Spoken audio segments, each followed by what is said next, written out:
Hello everyone, welcome to my channel. Today, we're diving into the latest One Piece filler episode, and there's a lot to unpack. Let's get started. At the start of the episode, we see things from the perspective of ordinary people looking at the Straw Hats. It kicks off with a girl who resembles Nami. She's writing a letter to Nami, and we learn she's been waiting for the day when the Straw Hats would reunite after their 2-year separation. The girl gets a job offer for a delivery, but she refuses because she's determined to meet Nami. As she rushes off, we shift to a scene with two Marine brothers, and we get a brief glimpse of Mihawk. After that, we're taken to a bar where random people are debating about who the strongest swordsman is. Of course, Zoro's name comes up. We also see a girl with an afro, running a library where Frankie's magazine is on display. Robin is lurking behind her, which was a nice touch.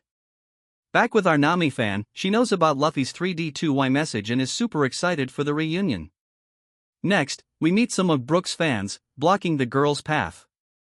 But Perona comes along, using her hollow powers to clear the way. Meanwhile, back in the bar, a random guy is making fun of Zoro, unaware that Zoro is already sitting right there. There's also a Marine officer holding a card for activating a powerful weapon, but funnily enough, it turns out he's a big Chopper fan. Later, in the library scene, we get a cute moment with Chopper holding Frankie's magazine. The girl bumps into a Marine soldier who accidentally takes her letter, but she gets help from someone to retrieve it. In a hilarious moment, she makes a silly poker face when she gets to the bar where everyone's still arguing about Zoro. Sanji shows up, overhears them, and gets angry when they start mocking the black leg. You can guess what happens next. The Marine brothers discuss the weapon card, but here's the cool part. We get a glimpse of how Luffy and the Straw Hats have affected so many lives, even among the Marines. Some of these flashbacks were epic. An emergency breaks out when the Marines think they found the Straw Hats, but it turns out to be the fake gang instead. We see Kuma attack, but then boom, Luffy arrives, and the scene was incredible.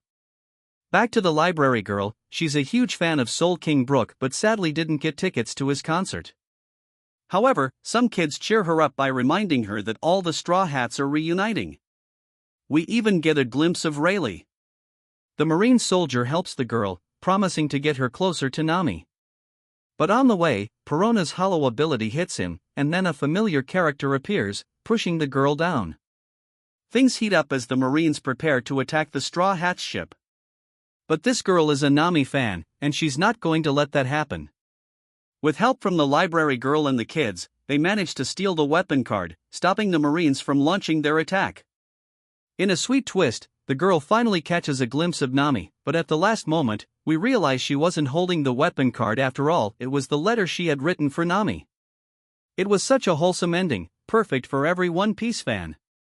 After the episode, we got a teaser for the next arc, which will focus on the Water Kingdom. I can't wait for that. That's it for today's breakdown.